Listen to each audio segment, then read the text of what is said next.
Alright guys, it's Chatterbox Reviews, coming at you guys with my review for the brand new HBO miniseries, Chernobyl.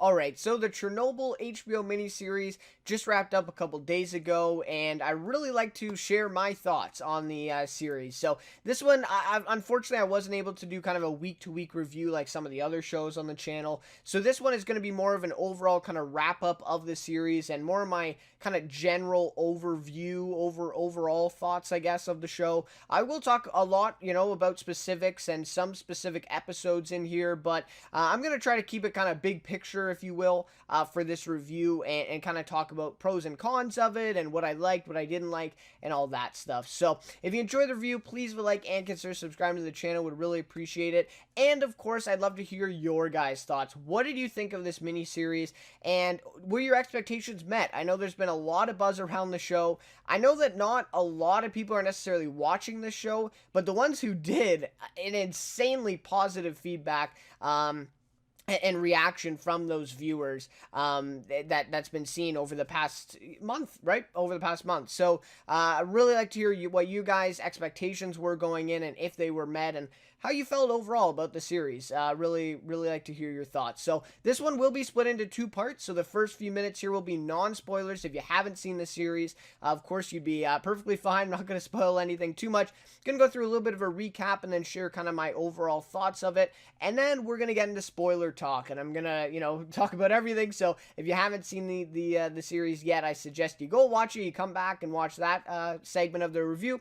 But you can stick around if you really want. Anyways, of course, it is based on a true story, so, the spoilers to a certain degree, right? If you do some research, you can find out probably the majority of these answers anyways. But anyways, without any further ado, then, let's get into the review. So, this 5-episode miniseries is based on the true story of Chernobyl, and right after the name, chronicles the events of April 26, 1986, the day in which the horrific nuclear power plant accident occurred. And it also chronicles the equally as horrific aftermath that spanned throughout the Soviet Union and beyond. I think in the series, they even talk about it going as far as Scandinavia, but also, like, West Germany, right? That far. This accident, really spanned a far way and really affected a lot of that area. By just being this, this kind of focused at the very beginning, it really does branch out. The series is created and written by Craig Mazin, directed by Johan Renck, and stars Jared Harris, Stellan Skarsgård, Emily Watson, Adam Negatis, Paul Ritter, and many more. And when I say many more, I really do mean many more. There's a lot. I think these were the main ones who've been in, I believe it's 4 episodes at least. I think a couple of them have been in 5 episodes here. But there are some actors who are actually pretty notable names who are just in a couple episodes here and there. And they do an amazing job. And it really is kind of a well-rounded, star-studded cast here for this series. So throughout the 5-episode run, we follow some of the most significant people involved in the actual incident and its aftermath. But also, we follow some of the average people who are greatly affected as a result of the event. And I believe this breadth of coverage ultimately gives us a deeper understanding of the true impact of the event, while also providing us with those reasons, right? Providing us with those reasons as to why it happened in the first place, kind of solving this mystery that they build up a little bit throughout the series. So I do feel like this is really effective way of covering it, which not all kind of based on a true story miniseries or movies decide to go. And this was really, and also kind of an interesting aspect, because I think it does have a few negatives as well, but overwhelmingly I think it is a positive direction choice here to go with in following these stories of average people, not just the people that are trying to solve the mystery and do damage control, if you will, after the event, but it's also the people suffering from the consequences of the event, and it really is an interesting choice.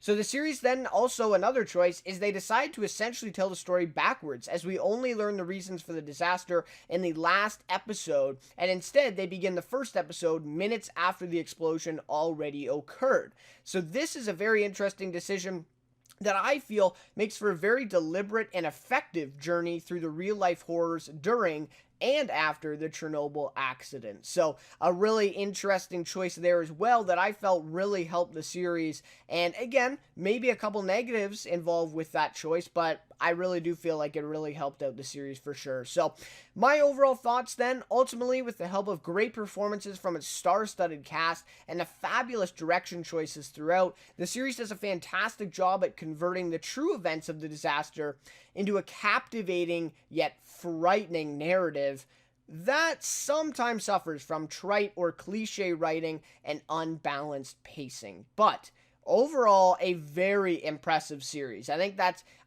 really a great word, impressive, to describe this series to me. I think it had a couple of weaknesses. I don't think it was perfect. I think, on IMDb, the rating would tell you otherwise. I think it's like a 9.8 or something like that. Something crazy. But anyways, I think it does have a couple of problems, but overall, an impressive series. And I think that's a really great word to describe my feeling about it. But anyways, so that is where I'll stop for the non-spoiler stuff because I gotta get into a lot of it. But like I said, obviously, if you do some research, I'm sure you'd be fine with, you'd probably get some of these answers as well. So let's get into more of my thoughts. This is the spoilers section right now. So first, I just want to talk about my expectations versus reality. So first of all, this series was very impressive. Like I just said, I think that's a great word to describe what I felt about it.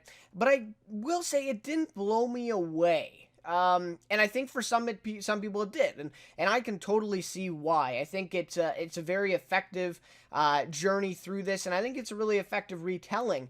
But to me, my expectations, I think, were a bit high in hindsight going into it. So first, I just want to talk about this. So Craig Mazin and Johan Renck, I believe that's how you pronounce his name, the director, both of their filmographies or their history was like just two people that you would have never thought would make this series. I mean, Craig Mazin is coming from Hangover 2, Hangover, and Hangover 3, and then the Scary Movies, I think. And so he's really like a comedy writer. I mean, Hangover 2 and Hangover 3, not bad movies. I enjoy both of them. Obviously, I think the first one's better, but, I think they're both good movies, but totally different than this, right? And Johan Renck, I think similar to that, I think he's directed like music videos, I think a couple comedy movies as well, but nothing to this kind of degree or this kind of genre. And so it was really interesting going into it, and those kind of gave me a little bit of doubt. I'm like, oh, well, that's kind of weird. Like, why is the Hangover writer doing this? But I will say the reactions to the series were insanely positive. It's now the highest rated series on IMDb. Like, that's insane. It's the highest rated TV series on IMDb. Of course, it's obviously, when you compare the actual numbers of people who voted and people who've rated it, it's not at all equal to some of the other big shows like Breaking Bad, The Wire, Sopranos that are on that list, Mad Men too. There are a few others. But anyways, so it's the highest rated on IMDb. The reaction, like everyone was saying this was an amazing show. So I got two different stories here, right? I'm like looking at them like, this director and writer, like from comedy movies, and then everyone's saying it's amazing. So I think for a lot of people, including myself, the expectations versus reality was a very interesting concept to go into this series. And like I said, it didn't blow me away. I don't think I felt the same as the majority of the people reacting to this series. But I definitely, like, the history of both of them gave me a little bit of doubt going in, but that was not a problem. I think the writing and the directing were both at least, like, sufficient, right, in the series. I don't think they were, bad or really brought it down or anything like that. But anyways, so first, great performances all around, right? Jared Harris, Stellan Skarsgård, Emily Watson, Adam Nagaitis, and Paul Ritter stood out to me, but I think a lot of the other actors were really great too. And like I said off the top, there were a lot of notable actors who just had really small roles in here that I've seen in a lot of other stuff, but they did an amazing job too. And I do think Emmy worthy. I think some people are talking about this. I think this series is going to get a lot of nomination at the Emmys. And I'm not sure. I guess it is May, so this will slide into this year's Emmys. The cutoff is May 31st, and this one began before that. So this one will be sliding into the Emmys here in September. So I wouldn't be surprised if we get a lot of nominations for this one. I think Jared Harris and Stellan Skarsgård I think Jared Harris deserves a lead actor and Stellan Skarsgård supporting. I really do. I think they were amazing. Jared Harris coming off The Terror season 1, which I thought he deserved an Emmy for that. Like, he was insane in that. He's also been in The Crown. Some people know him from that. He is a really, really great actor. I think one of the best working in the TV kind of scene right now. Specifically, right? We have a lot of these movie stars crossing over to TV right now, but just kind of a TV-focused actor himself. I think Jared Harris is an amazing actor and one of the best. So, really great for him, and I think a lot of these, I think Adam Negatis was even great, who played the firefighter. Really, really great performance from him, and he was also in The Terror season 1. I thought he was a really underrated actor in that as well. I thought he was amazing, so really just great stuff here all the way around from the cast. Second of all, I guess, is the historical accuracy was great, I think. Possibly the least dramatic license taken in a based on a true story piece that I've seen. I think a lot of people kind of agree with this. And so we do learn that they took a little bit of a license at the end of the finale, where they kind of reveal where some of this stuff they kind of exaggerated or dramatized, if you will. Probably maybe the biggest is the character of Ulana, right? Who wasn't even a real person, right? They kind of created her to symbolize or represent many scientists, right? The several scientists who worked alongside Valerie, right? But anyways, I thought overall though the accuracy was great. I think it looked really great, and I think it really showed that they had an attention to detail here within this series. And to me, this just makes for a truly immersive experience all the way around. It never felt like you were watching, a show that was made in 2019 or 2018, right? It really felt like you were there in 1980s and the Soviet Union and all that stuff that they played on. I thought was really, really great. Apparently they got a lot of, insights from people who lived in the Soviet Union at the time and all that stuff, and it really did work out well. I thought it was a really immersive series. So the one thing though that I will say that it's just an obvious one, but it was a problem for me, was the speaking English. The entire show. And so, like, I wouldn't have had necessarily as much of a problem with this, element, if that everything around them wasn't, like, if that was also in English, right? So they basically just remixed it so that everything was in English, right?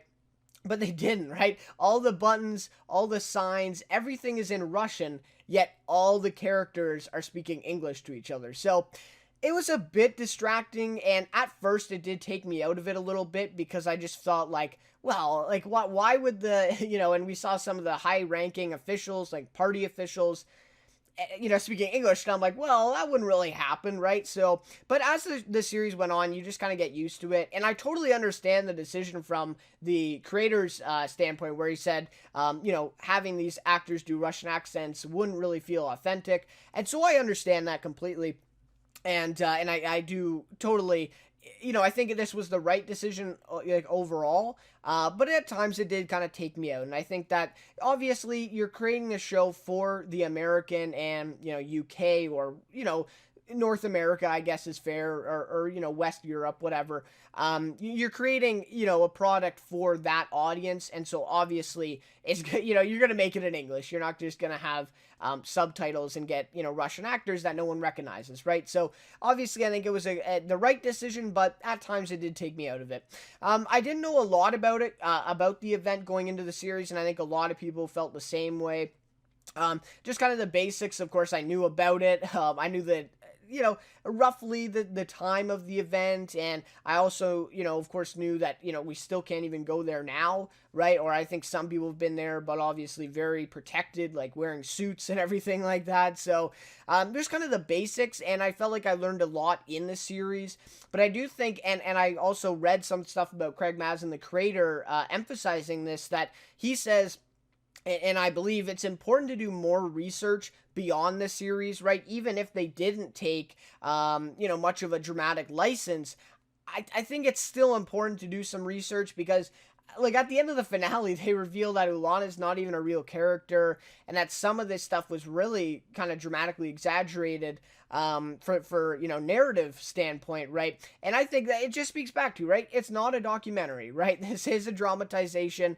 Even though it may have been very historically accurate, there are some things that they of course had to change, and as a result, I think this isn't just a basis for learning about the event, and I think that's important as well to know about, and that's kind of what I thought about going into this series. I'm like, okay, well, I don't know a ton of stuff, and I probably should do some more research as I watch the show, and that's what I did, and I think that the show is obviously going to make people do that and make people look into it a little bit more, and that was really great. So next, the overall direction choices were great. I spoke on this in kind of my overall kind of log line, if you will, of my thoughts, but it was really great, the choices throughout. So the following average people, not just the main players, was really great. Like I said, gave us a better understanding of what it was like for the average person, not just, like I said, the scientists and the ranking party officials and all this stuff, right? These are people that we could kind of relate to, just living their lives, and I felt like that was really great. So a couple of these people, right? The wife of the firefighter for sure. The kind of teenage boy, I guess. I think he was around 18, who went into the exclusion zone, right? Was killing the dogs and the pets and the animals and all that stuff. The people who were standing on the bridge, right? So we followed these very kind of small stories, it seemed like, in the series, but now if you look back on it, finishing it all, it actually took up quite a bit of time, and they really took their time in following the stories of these people.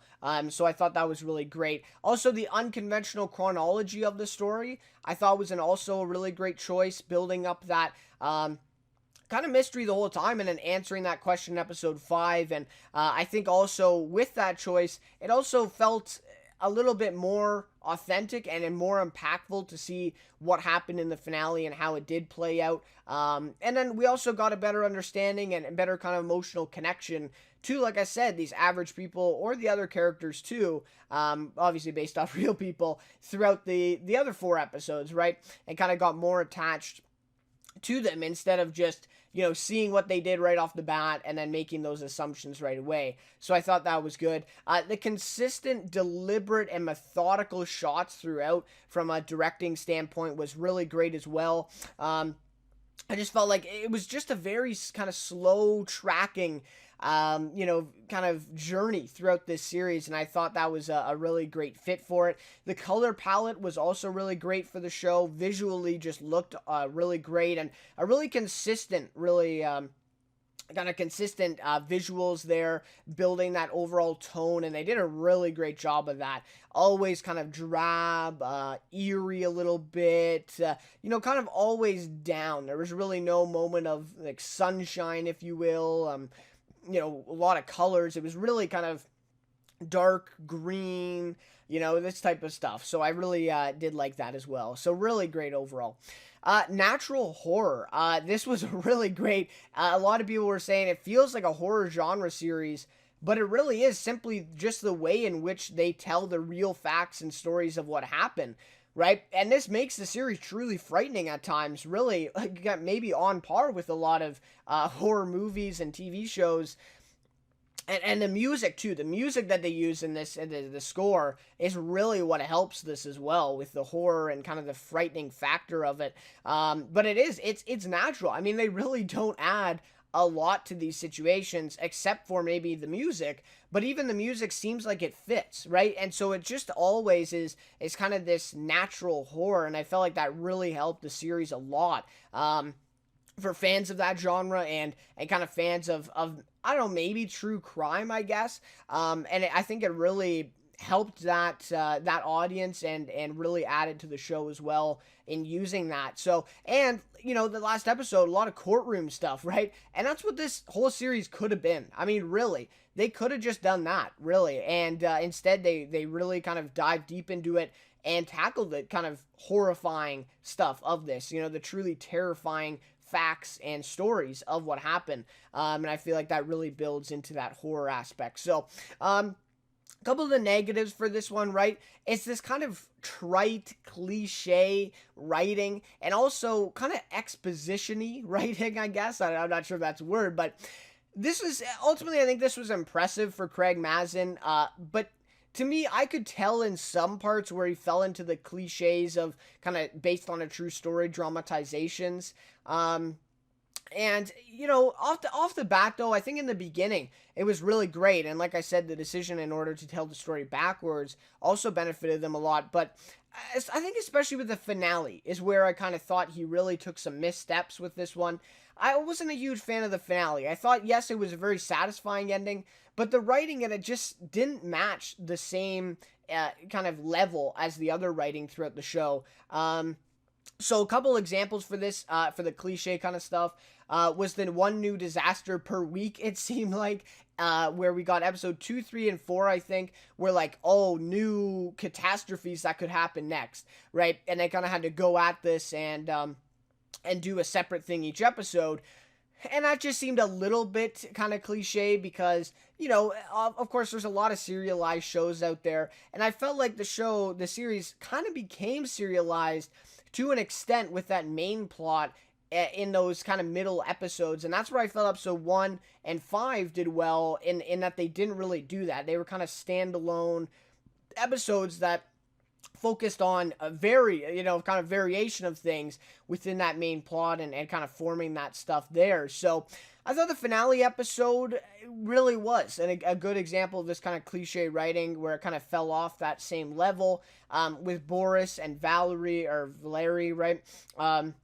They're kind of seen together in that and their relationship overall within that finale. And then Ulana being there. The scene where Ulana and Boris stand there and like basically wave to, I don't think they actually wave, but they kind of look on to see Valerie taken away in the car.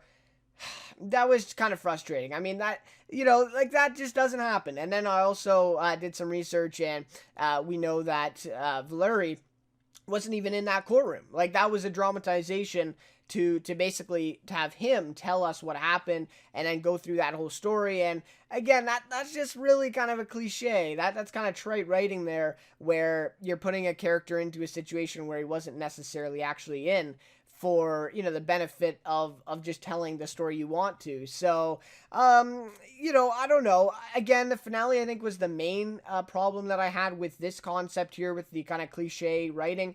But then also the exposition. This was just a trend throughout, and I guess this could be a positive too, because I think some people do like this writing, but I felt like they could have had a little bit more just scenes that spoke for themselves, instead of these characters going on kind of monologues, especially in that finale episode with Valerie, Jared Harris's character, right in that courtroom. I think he talked straight for like 20 minutes of the episode. And I don't know, like, it was good. And again, it was a satisfying explanation to a lot of things, along with those flashbacks that we got. But it's just a lot of exposition there, and throughout the series as well, just a lot of kind of monologues of why this is dangerous. Well, you can't do this and this because, and they kind of speak, talk through things a lot within this, and maybe that is speaking to the realisticness of this, instead of just, these action shots or, whatever, right, and kind of doing that stuff.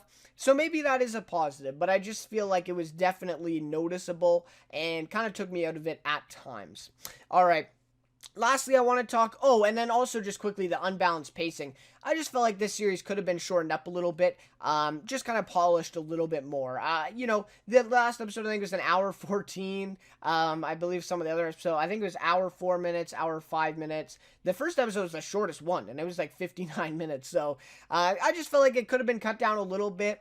Some of these scenes, again, kind of a deliberate, methodical pacing, I guess, throughout. But I just felt like, again, maybe some of it could have been, a little bit condensed. But, again, though, it is a 5-episode miniseries. So, yeah, they probably could have done 3 episodes. But that's kind of what it is. It's a miniseries. And so, you're wanting them to tell the whole story and showing them what they want you to see. And if they feel like they can do that in 3 episodes, they do that. But I guess the 5 episodes is okay for the miniseries, right? A lot of miniseries are about 6 episodes, so this one is one shorter. And again, I felt like they probably could have done 6 episodes too, but I just feel like maybe condensing it might have been a little bit more effective in this one.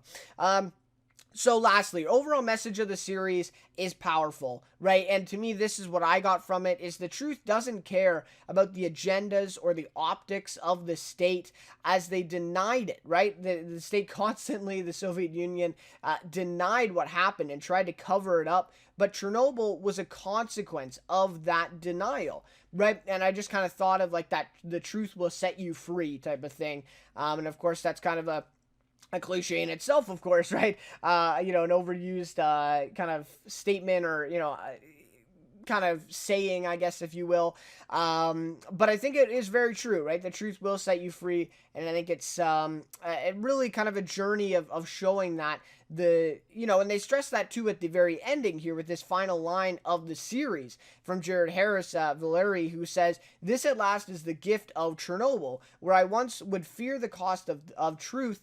Now I only ask, what is the cost of lies?" And I felt like the conclusion, the very last minute of the series was amazing. I felt like that last monologue delivered by Jared Harris really encompassed what the whole series was trying to say. And I felt like they did that really well. But yeah, I just felt like it really kind of, the whole journey was that the state denied it, right? They denied that Chernobyl, that nuclear reactor would ever explode, right? They denied that, that these tests were already ran, right, for the plant, that these rods would be cheaper, and they denied that could ever, have a consequence of doing that.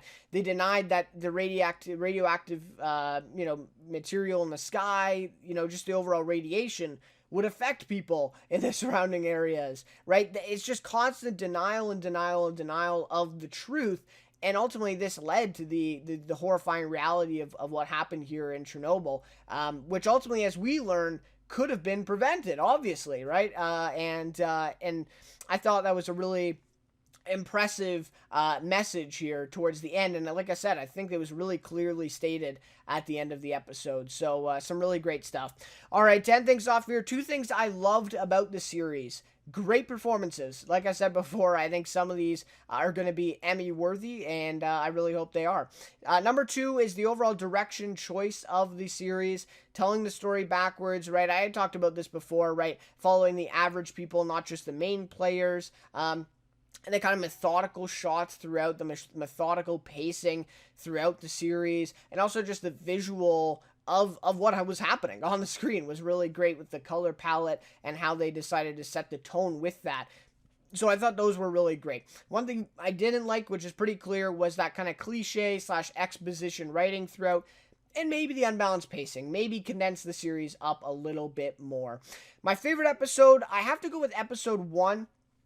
Which was titled 12345. I understand that probably a lot of people like the finale, and I thought it was a satisfying ending, but like I said, I think it had its problems where it wasn't at the same level as the other 4 episodes, in my opinion.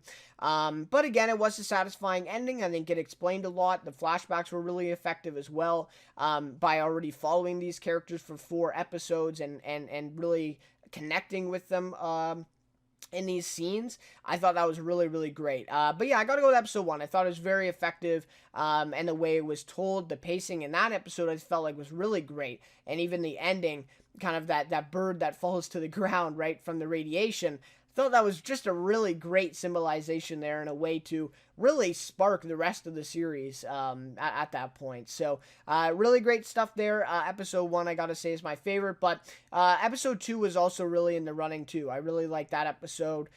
Please Remain Calm, I believe that was episode 3.